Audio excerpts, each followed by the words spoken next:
What's up guys, Host Dustin here, and I know I normally do live duels, but I thought this was a pretty important post-com. I was playing gadgets just in preparation, testing out the new XCs that are coming into play, and they're pretty busted, and I thought this duel was really perfect for showing just how busted they are. I'm playing against Worms, and I know it looks weird because he's playing like Ceasefire and Beckoning the Light, but I think Ceasefire's not that bad in this deck, and Tsukiyomi, but that's not that weird. A lot of interesting tech choices that may not be like the best, but I thought this guy was a good player, and I thought it was a very good duel, and I wanted to show it out. So we're just going to go through it. I'm going to stop a bunch of times. So I did open up with 2 gadgets, which is not normally what you want just one, but you know, gotta make do with what you got. So it's not, I didn't open up the best, but I opened up kind of playably, and he didn't open up the best either. So let's start it off. He goes first, and he's going to duality, and he picks the duality out of these. Let's see, Ceasefire and the Jaegen's face down. I draw into another gadget, which is just terrible, because it means like half my hand is basically dead. And he's Tsukiyomi is my gadget, and he's going to attack over it, but I just want to get rid of the Tsukiyomi for good.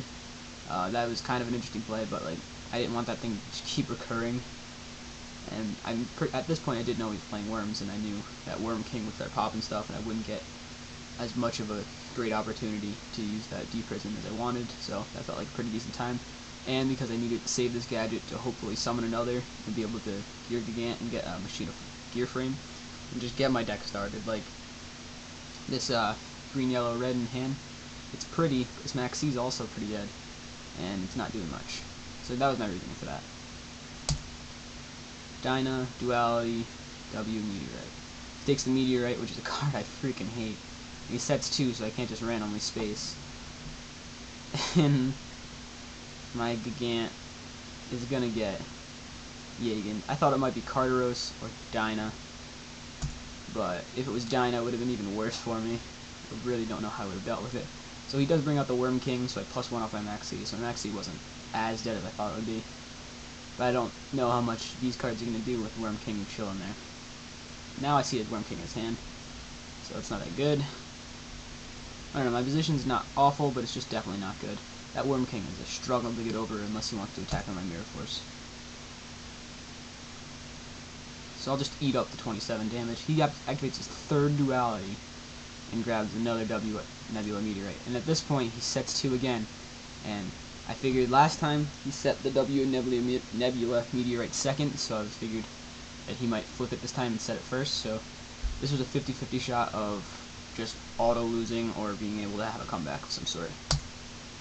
And I do hit the W Nebula Meteorite, and I draw Gear Frame, which is freaking broken right now. So I'm going to get my Fortress and try and crash into this guy. But he does get the Ceasefire off, deal some damage. That's why Ceasefire is not terrible. Flip over your Jaegen, deal 2,000 damage. You know, not necessarily 2,000, but a lot of monsters in the game. It's like a 3rd W Nebula Meteorite without the pluses, but with more life point damage. But I have a lot of useless gadgets in my hands, so I'm just going to bring back out Fortress.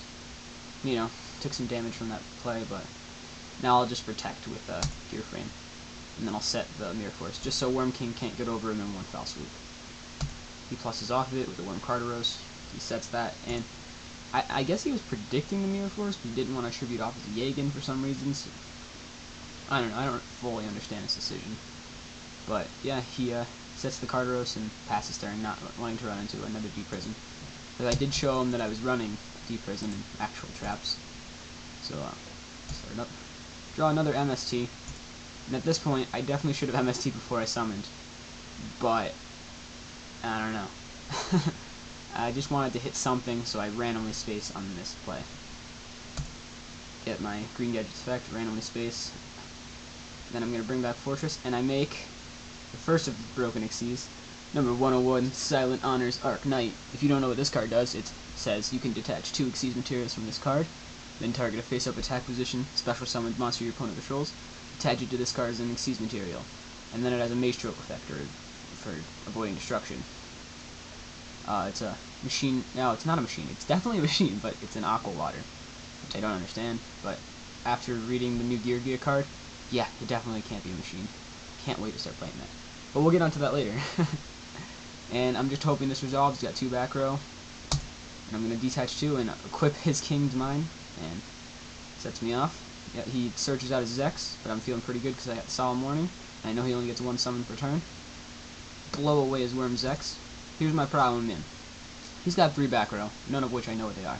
I didn't know he played Swift Scarecrow. I mean Scrap Iron Scarecrow, and I definitely didn't think he played Beckoning of the Light. I don't think that's very good. I think Scrap Iron Scarecrow has been proven to be okay before, but I'm not convinced it's great. And then my gadgets have no targets left, so summoning this is just dead to me, and I want to keep it in hand to recur for Fortress. That's my thought process.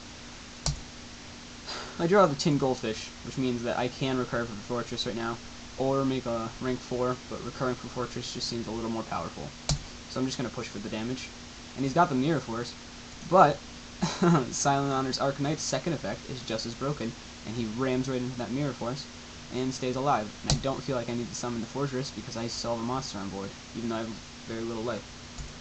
So he Beckoning the Lights away his Call the Haunted just to get back his Zex and get the Yagen place rolling. Yagen comes back. I really didn't think this back row was anything. I was convinced it was nothing. Now I know it's Scrap Iron Scarecrow, but see, I would have played differently. Draw the Compulse, so I'm figuring I could just attack over his Zex, but he's Scrap Iron Scarecrows, which makes me salty. He's gonna Yagen away my Arcanite, and then I'm just gonna Compulse away the... Oh, this was a bad play. I Compulse away the Yagen because I know it leaves the field when it's banished, but I forgot he had another one in the grave. So he's just gonna bring it back, and I'm just in a bad position at this point. Yeah, I'm in a really bad position. Yeah, so he's got Yagen Zex, I know of the Scrap Iron Scarecrow, and 1 card in hand, and which I now know is Phoenix Chain. I know I've got to deal with all of these monsters, and this is a broken draw, because if I tried to use Tin Goldfish's effect, he was just going to negate it with his Phoenix Chain. But I don't use Tin Goldfish's effect. Instead I trigger Kage, and I make the second broken excuse of the day. And this card is Noble Swarm Beelzebub, totally going to get a name change. During your main phase or your opponent's battle phase. Pretty broken. I was thinking about waiting to my opponent's battle phase, but then I was like, Yagen, so I didn't do that. If your opponent cards in hand and on the field outnumber yours, you can attach 1 Exceed material from this card. Destroy all cards of the field. All other cards on the field. If you activate this effect, your opponent takes no battle damage. He's got 4, I've got 3 now, because 2 cards to make him. And let's see how much I plus. And he tries to Phoenix Chain, but I don't know if you noticed, nowhere on this card does it say once per turn. And it's a quick effect. And I'm going to chain his effect again, and wipe out the board. I can't do any damage this turn, but now he's top decking, because I went 2 cards to make him, that's -1, +4. I went +3 on that play. Seems good. He sets Compulse. So I'm just going to summon my Gear Frame. Oh, no. I wanted to get damage first. Oh! Ooh, I forgot I did this. I set Red Gadget, and I don't know why. Because I want to be able to recur for Fortress. But it's just risky just relying on Gear Frame for that. I should have kept this guy in hand, but I was really worried about my 1300 life. He draws Birdman. Maybe this isn't the best Worm deck, but I thought this guy was a pretty decent player. Not the best. Decent.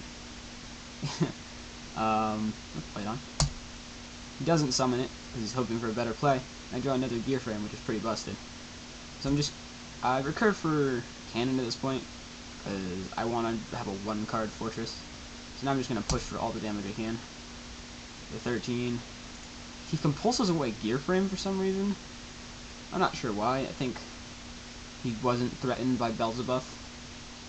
But, like, his effect's still good. Gear Frame still has effect. I don't know. Maybe he was hoping he can get rid of my field next turn. But I don't know. Leave him with 800. Oh, you know what? It's because if he let Beelzebub go through, he would have had 900, so Cowboy wouldn't have killed him. I don't know, would have killed him next turn, though. And he gets the broken Fossil Dyna. And he sets it, hoping I'll just run into it and he'll destroy my field. But even though that wouldn't begin, because Beelzebub would destroy it and Red Gadget would attack directly. But I'm playing gadgets, and I'm gonna have fun with him this turn. So, this is some fun. Normal the Gear Frame, get another Fortress. pitch 2 for Fortress, make Lavalval Chain. By the way, I don't even need the Lavalval Chain. I could just made Diamond Direwolf and made my life so much easier. But like, YOLO, right? So I send the Red Ox to the graveyard, make Draco Sack, and then pop his Fossil Dyna. And Beelzebub will attack for game. So that was a pretty fun game. I got to show you Silent Honor's Dark Knight and Noble Swarm Beelzebub and just the true power that they have. Yeah, I thought this was an interesting duel. I just had it, and I thought it was good enough for me to come back and commentate. So I'm gonna do one more of these commentating things, post-com. I don't know if you guys like these, but I don't know. It's not my style as much. I'll do it every now and then. All right, guys. I'll see you guys later. Bye.